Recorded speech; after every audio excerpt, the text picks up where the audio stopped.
cameras with infrared autofocus try and focus on the canopy rather than what's outside. Yeah. If that happens, you have to poke it out, point it through the little right. window. Okay, here we go. Right, we've got flying speeds, we're going up into our climb, and away we go. And we should go up like this to about 1,200 feet, something like that. As you can see, Kent to the left, Channel to the right, and nothing much ahead. Yeah. And my ears have just popped for the second time. There's deals slightly to our right.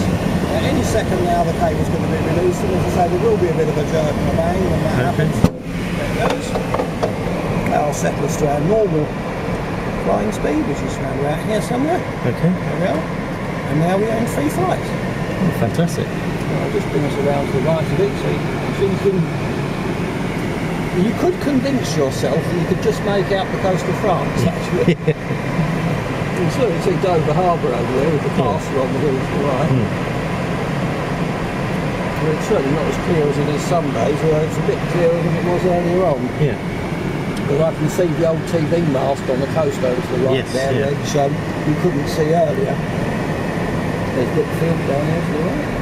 It's this area's a lot less built up than people imagine when you start flying over it. These brown fields just down here to the left, you can see there's some rectangular shadings of different tones of brown in them. And that's the outline of Roman archaeology, the outline of Roman buildings. Yeah. And the one in the middle of that big field over just ahead of us now is apparently the classic outline of a villa. I know this because I flew a few years ago with a chap from the Kent Archaeological Survey who came for several flights in gliders with a big camera specifically to photograph these markings in the fields. And when they're brown like that, most of the fields around here have got rectilinear patterns in them.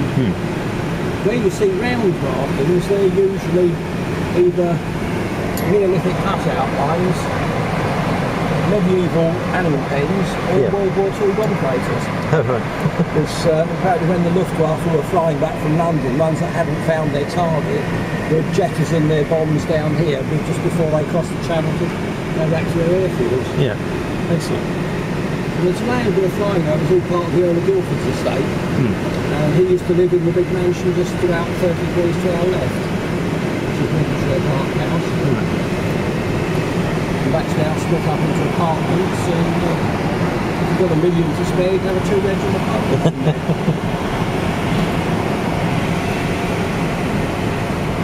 And generally we just waffle around looking at the view. Yeah, fantastic. Very gentle and very pleasant. The Earl's a very nice chap. He comes to visit us sometimes. Has flown with us on occasion, as some of his family do, and has been very helpful to the Gliding Club over the years generally. He's a military vehicle enthusiast, and sometimes he drives one of his tanks around the estate.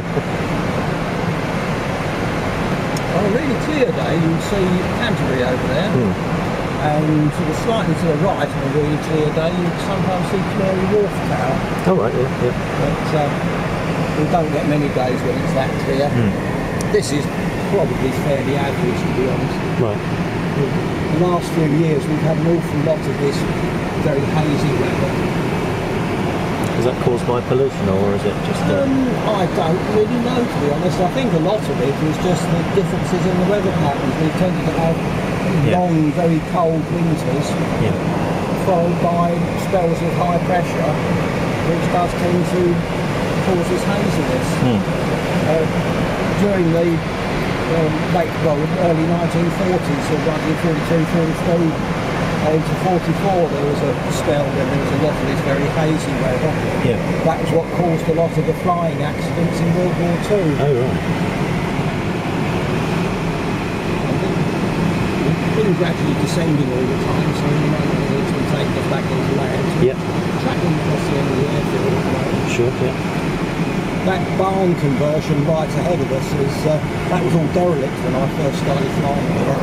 Somebody spent a load of money on turning it into, I think it's about 3 houses now. I'm going to line up into the field. Brilliant. We're going to down watching the air brakes. There's a shadow on the trees right underneath us. Okay.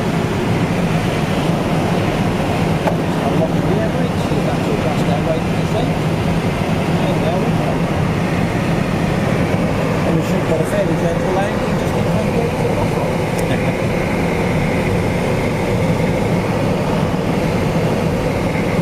You can see I'm putting the nose into wind to compensate for the drift. Yep. And we come down, down, down.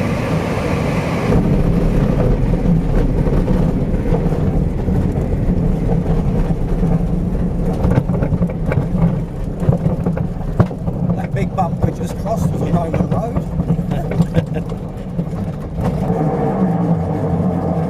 And there we are back on the ground again. Brilliant, fantastic. Thank you.